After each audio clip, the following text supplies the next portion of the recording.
Y'all know the TikTok video? It's on Instagram too for all of us millennials. The one where the woman is in the kitchen and her husband walks by her and she's literally like so upset. She's so angry. And the punchline is literally because the husband just walked by her and he didn't tap her on the bottom. What, first of all, that actually happened a couple minutes ago, but I did tap you. Wait, what? Remember, we were just in the kitchen right now, and I walked by and I was like, "Pop, pop." Yeah, okay, whatever. Yeah, Anyways, I yeah. am she is me, that is me, that is my marriage, that is me. If he doesn't touch me when he walks by, I literally think like, "You hate me?" This girl is not satisfied if I'm not like grabbing on her, touching her, tapping her, something like that. Even That sometimes, sounds so much, sometimes I guys. walk by and I'm like, "Spah," and she's like, "Ooh." I'm like, Oof. "You satisfied? Are you I'm satisfied?" sorry, guys. I'm sorry for all of those who have never seen this side of us. Some of y'all know this is how we are, but some of y'all are still learning us. So I'm sorry. Welcome to our marriage. That is who I am. It just is true. I do love it. And even the kids know. Even Jordan was in kindergarten when he was telling his teacher that daddy hit mommy on the butt. Oh my gosh. Yo, real quick, shout out to everybody that's just joining us on this channel, that's joining us, whether you're listening on YouTube, watching on YouTube, or Spotify or Apple Podcasts, wherever you're watching from. Listen, if you feel like these videos, if you're just joining in and you feel like you're already part of the family, subscribe, like, listen, this is not just passive listening. This is active engagement. Listen, we don't want you to just hit subscribe just for fun. We want you to come along with us with this journey. And so let's dig. It's been a really cool opportunity for us as a family, as a couple. We've been plugging in so many different opportunities to talk and dig. And so if you're ready for this ride, Let's let's dig. dig. Okay, so let's even tap into what even led us to have this conversation today, right? Because we're talking about that meme. I remember you sent me that meme a couple of days or maybe weeks ago. You sent me a meme, and it was another meme actually of a little ducky. It was like a little duck saying quack quack quack. Nobody loves me, and on top of it, it says like what it say? It said when a husband walks by and doesn't touch his wife's butt. That's crazy.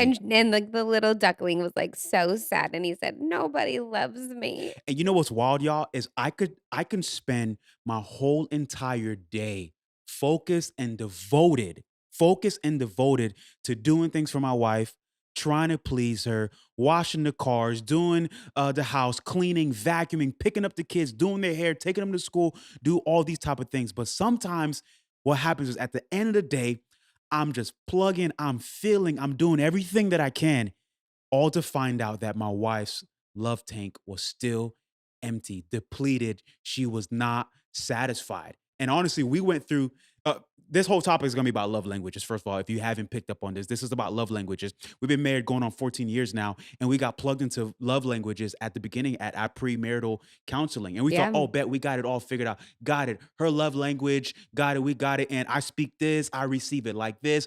And we thought we'd be good. But a couple of months ago, Yeah, it was like a month or 2 ago. a month or 2 ago, we went and had steak. We Um, had a really good steak. It guys, was delicious, but I was, not satisfied. Not with the steak. I was very satisfied with the steak. I was not satisfied with you and how you were speaking a love language that didn't fill my love tank. which was hard to hear because I was on the defense, y'all, because I'm over here thinking like, man, I do all these things for you. And I'm wait, and give me a second to boldly say, my husband does so much. He is incredible. He is one of a kind. He's not normal. He will do our baby girl's hair. He will teach our son something like to take a shower and not be so stinky. Like my husband is a better cleaner than me. Like he has some incredible qualities. But as I'm in this process and journey of speaking up for myself more, learning to put my words together more. Even just in the 30s, like you just learn who you are more. right. And so it was at a point where I was like, man, I feel terrible for saying these things because he does so much, but I have to tell you, there's something inside of me. My love tank is empty because you're doing all the things that I can see, but I'm not feeling the Yeah. things that you're Yeah, and it doing. was hard for me to hear because I mean, I got super defensive because I'm You like, did. are you yo, I do all these things. I woke And up I at this time. acknowledged that. I Yeah, said, you do so much yeah. for us. And then it's when we got to this point where we're like, okay, what do you absolutely need from me. And we started to dig, and I realized, and I connected it to my childhood upbringing, Mhm.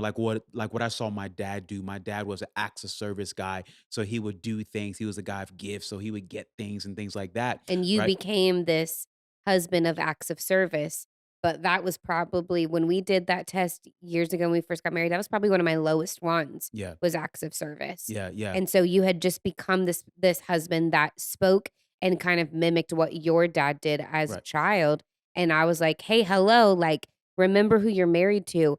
It's not that person. I'm these qualities. I'm these love languages, and those are what really make me feel connected to you, because that's what it is at the end of the day. Your love language is literally impacting how connected you feel with your partner, with your friendship, whatever. It really I love the verbiage of the love tank Yeah. because it's just such a good way to describe it. We've talked about how sometimes you can throw jokes out, and if my love tank, depending on where my meter is on my love tank, it is whether those jokes are funny or not Right. funny. Right. Well, and what's interesting too is, matter of fact, you just mentioned, like, with the people that you're in relationship with, friends or co-workers, right? I worked for this church, and you remember that church that I worked for, and they made everyone on staff take the love test. I remember thinking, Super like, cool. why are we doing this? Right. But it makes so much sense. Like, here's the benefits, y'all, of understanding the love languages, right? It's for us to be able to communicate with other people, right? There's a way Wait, that and not just communicate, but communicate in the most effective way for that person, not reflective of you. Right. Because, for example, I'm a words guy. So I'm like, I think, okay, if you want to speak my language, give me really nice words, speak certain words towards me. But we realize that's not something that I always do, though. Like, I don't give that. Right. So my wife over here, she loves words. She likes compliments. She like, oh, you smell good. You looked good. All right. I like that. Oh, like, and I find myself wanting those type of words, that type of affirmation, right? That type of love, but I don't give it, You don't right? And give that's it. what we realized. I want to encourage. I mean, fam, listen. Love languages is so important. It's not just for people that are in relationship of intimacy, right? It's even friends. It's for families. It's for coworkers, like people that you have a hard time understanding, right? You find yourself, giving gifts to somebody. I worked for this that same church that I worked for. There'd be this guy. He'd come into my office, and he'd come in. He'd start giving me these really deep shoulder rubs. He's like, "Man, you're tense, man. Man, you're not feeling good." And I'm like, oh my gosh, I wish this guy would stop touching me, because I scored like a 1 or 0 in touch. The five love languages, right? We got touch, right? We got words, we got gifts, we got acts. And what's the last one? Man, I had them all, and then you just See named them that? off, I forgot them. Oh, I didn't do it in the right order, right? We You should have had this didn't. ready together, right? So we got, all right, we got words, Words of we got affirmation, quality touch, oh, time. quality That's the time. one you forgot, Right. Which is funny that I forgot that because one, that's because one of yours. that's one that I give. That's one that I give. Like, Actually, that's one of yours in general, though. That yeah, was actually your number one. Because I remember at the beginning of our marriage, it was really, uh, a challenge to learn to give you what qualified as quality time. right. I'd be with you, but I'd be on my phone or we would just be chilling, and that would frustrate you because 'cause you're like, "You're not giving me your undivided attention." Yeah. It wasn't quality to you, and I had to learn how to love you in that way of, like, putting my phone down. If we're being intentional, we're being intentional, and, like, it's us time. Yeah, that's crazy too, because I know those feelings too. I know the times where you'd come and cuddle me, or sit next to me, or put your feet on me, or be all up on me, and you think like you're loving on me, right? It's so interesting, right? You think you're loving on me, and to me, I'm like, you want to love on me, like, put And your you're phone like, down. "It's doing nothing for Yeah, me." I'm like, if you want to love on me, put your phone down, Yeah. and let's actually spend quality time together. Quality time is one of my big love languages, right? So like, whether we're in the car and we're not listening to music, you're off your phone, and it's just us sitting together, thinking together, that is quality time. And what really brought this to our attention, y'all, we're going on 14 years, and we're sitting here thinking like, man, we still haven't got this whole thing figured out. We do not have it figured out. But what we do have figured out is understanding that the deep understanding of, this is the way I give it, and the way I receive it may not be the same exact thing. Right. And learning to understand, okay, what type of language do you speak? Because I could do all these acts of services for you, try to sit and have quality time, but all you really want is my hand on your lap, Yeah, right? so Or true. all you really want is for me to say, you smell good. So true. Crazy, right? Because all of those things, they matter, but there's an emotion connected or not connected to what they are. So, if you're doing acts of service, it's so appreciated. I know that you take care of us. I know you work hard. I know that it's not easy, but there's just this emotion that's not attached to it that just doesn't make me feel connected to you and secure. Right. But if you hold my hand or you do just put your hand on my lap while we're driving or you do give me words of affirmation of like, hey, I like your hair when you wear it like that. That builds my self-esteem and that gives me that emotion that makes me feel connected to you. Yeah, that's interesting. Uh, all right, we want to hear back from you guys. Like, what are some relationships that you're in right now, currently, that you feel like you're really struggling with?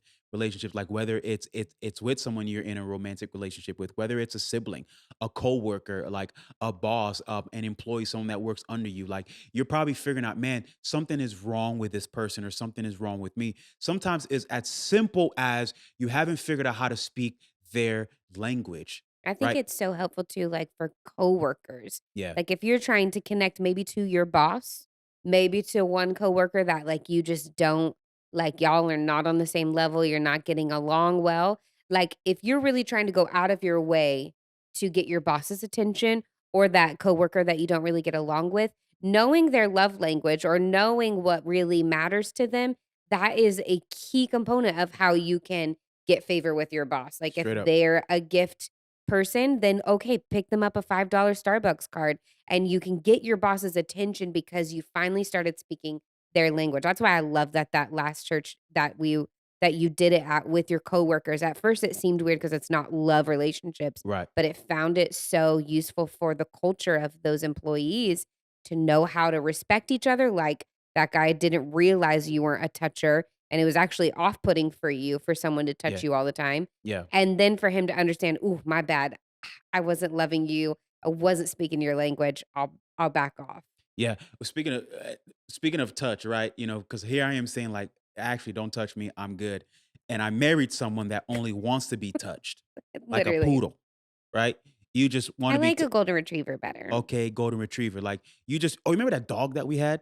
The first dog Yes. we had, Roxy. Roxy. Like she was gold. She was a lab slash what? I don't know, she's a mutt. It was really wild. Pomeranian. That's what Yeah, she she was. was like half lab, half Pomeranian. It's the Yeah, crazy. cutest thing We ever. sold her on Craigslist. Matter of fact, no, we gave her away on Craigslist. And before we got flagged, Flagged. someone got it and then we got A long flagged. So time luckily ago. the dog, I think the dog's still alive with somebody. But anyways, that dog right there, yo, that dog was wild because that dog Wild. wanted to be every single She quality. was like a cat. Yeah, yeah. Here's what I want to encourage you guys to really fully understand. Like this is not, again, this is not just some fun exercise, although it can be a fun exercise. Like you could use it for those purposes. Right. This is something that can be used as a tool, honestly, to grow. A lot of times we think, well, that's just the way I am. That's just the way but really understanding, right? Really connecting. If you feel like you're in a relationship and there's no satisfaction, right? Sometimes it could be as simple as because you guys aren't speaking the same language. You're speaking one thing, the other person, like even my wife, babe, there's times you straight up pivot. Your personality can change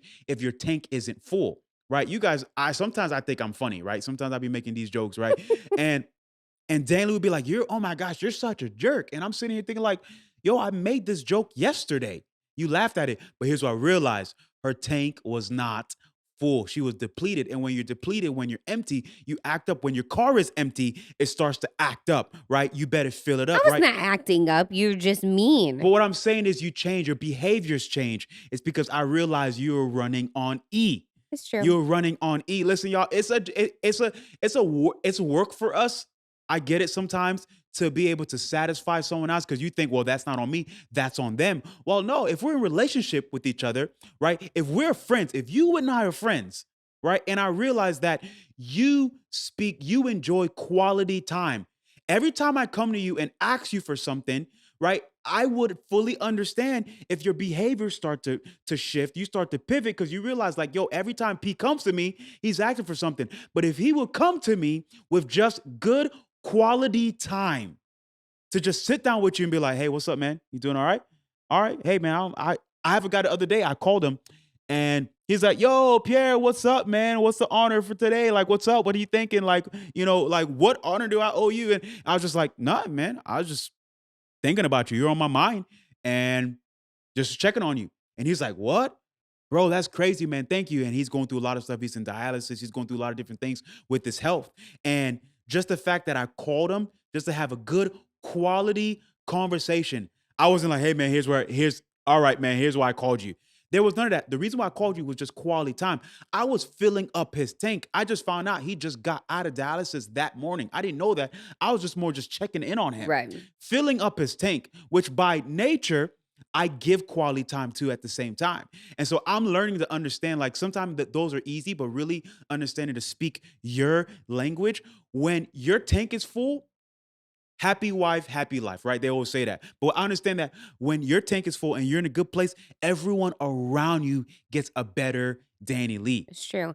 And I know that, some of us millennials that may be listening, like, y'all know that love languages had a really, really big, like, scene and it kind of got overdone. And I don't hear a lot of people talk about it anymore. Like, but it has been so valuable, even to just have the verbiage of like when you're making those jokes and they're not landing how I like them and they are feeling really mean. Right. I can literally look at you and just say, "Hey, my love tank is empty." And "Ooh, I gotta pull back. Let me pull back on the jokes and let me just snuggle her a little bit I'll more." come in, I'll hug her, I'll grab her. I'll do a lot of things. "Wow, babe. I'll do Okay, a okay, lot of okay." things for her to chill out, calm down, And fill her it tank. literally will bring I say literally too much. It will bring my blood pressure down so much, and it will help me, like, woosah, and I'm Yeah. okay again, and it Yeah. really is it's like so there's so much value and knowing what your love languages are, being able to verbalize what you need from someone. I feel really strongly about that because it is something I've had to work on. It is Right. something I've had to work on finding those words to say this is what I need from you Yeah. and asking those things of you of like, "Hey, I actually really need this to be the best wife that I can be, to be the best mom that I can be. This is what I need from you." Yeah. That's actually like one of the best features that we've added to our relationship is asking each other, okay, what do you need? Yeah, Right? I remember when we first started doing that exercise like several years ago, like we'll go through this big fight. Most people they'll go through fights, like they'll just get into arguments and they're like, man, whatever, whatever. Just let it die out and they never deal with it until it comes right. back out again. And for us, when we finally cool down, we'll sit at a moment, we'll say, okay, what do you need from me? Yeah. Right? Actual homework, actual tangible homework and say, hey, how can I do better? Where can I grow? And that's honestly has really changed our life. Yeah, it was a That really changed. big turning point. So those times like where you're like, man, when you're always making fun or you're cracking jokes, like here's what I need. Like I need you to know like when my tank is empty or when my tank is full. Like when I feel like I'm empty, like I feel like all I'm getting from you is hate. I'm not getting any love. Yeah. I feel like you're hating on me or you're poking at And me. I'll be like, "Tread lightly, cause my tank doesn't feel real full right Yeah. now." And then I pause, I fill up her tank really good. Fill you up real good, "Babe, and then keep well, going, keep okay, I'll talking." fill you up real good, and then there we go. We good. I call up my boys and we can go out, chill, hang out because Danilee feels satisfied. Satisfied. And that satisfaction, again, it's not just for marriages, y'all. It's for anyone that you're in relationship with, man. I want to encourage you guys, like, like whether it's a friend, like, is it a sibling? Right? Is it someone that you're always bumping heads with? Like, really understand, like, okay, like because at the end of the day, like relationships, like you guys heard me say it in a few episodes ago, right? It shouldn't just be endured. You shouldn't just huff Right. and puff and be like, oh well, that's just how it is. No, it doesn't have to be that way. Like it's you coming together and say, hey, let's walk through this. Hey, every time you say this, it makes me feel this certain type of way. How can even the other day I said a comment to you, like we were talking and we said something and I said, is that a problem? Oh, Right? Father. And that was like, it ruffled feathers, but It my did. heart was in a pure place. I genuinely was trying to understand, is this gonna be a problem? You And know, I heard, "Is this gonna be a problem?" That's what I heard. yeah, and so but it was us understanding tones. It was Yeah, us understanding so even tones, that's a whole episode for a whole 'nother day. Because sure based is. off of your life, based off of how you live, how you brought up, it's Childhood. gonna determine so many different things on how you hear tones. But really understanding each other's hearts and understanding that, hey, we're both working at this. And I tell my wife this all the time. I tell my friends this all the time. I say, hey man, like we're not bumping heads, man. I'd rather us bump shoulders. Shoulders tells me that we're alongside each other. That's Good. the biggest thing. So I want to challenge everybody, man. Like really tap into your love languages. Understand the language that to really go deeper, right? Deeper to foster that, to have an understanding and to really bring satisfaction in the way you communicate with other people. Understand what works for you, right? And So there's a understand that. book that they can read, 5 Love Languages. We'll put it in the show notes, the author of it, Yeah, I and think then Gary Chapman, I think. oh, Yeah. wow, you pulled that out, Yeah. sir. Good I job. chat GBT'd it earlier. Oh, that's true. Okay. So Gary Chapman, the 5 love languages, and there's a few different ones I believe that are for like specific spouses or different types of relationships. And then there's a quiz that will tell you like your top 2 gifts of or which love languages speak to you the most. And it is really wild. I just need to say it again that you scored a 0 or a 1 on physical touch. Don't touch I me. remember like that was a season we were watching Walking Dead Right. and I was like, "Are you a zombie?" That's funny. Just don't touch me. That's all I gotta say. Just And don't you touch me. married a person who needs the That's crazy. most physical And touch. I understand it, and I'll make all the adjustments that I need. Yo, listen, we want to hear from you guys. DM us, hit us up, jump in the chats, send us a comment on Instagram, like whatever it takes. Let us know like what are some things that you feel like your challenge was like challenged with when it comes to communication, especially using emotions and when it comes to love. Like let us know where can we partner up with you? Where can we pray for you, man? I understand like this life is really hard, and so it's important for us to understand that there are people like you and I that can come together and really just walk alongside each other. You're going to hear us say this all the time. Relationship is key. God intended relationship for us to be able to walk alongside each other. So we want to keep pushing you guys to build your relationship with God, develop your relationship with others, go easy on yourself, love yourself, right? Care for others. Jesus said that too. Care for others, love others like you love yourself, right? Treat others as you want to be treated. As you can tell, we're faith based. And so we want to encourage you have a good relationship with yourself. Have a solid relationship with others, and let's love on others and not just use them. And care. Listen with intentionality, dig deep, and we're going to see so much change in our life. All right, let's continue to dig, y'all. Peace. Love y'all.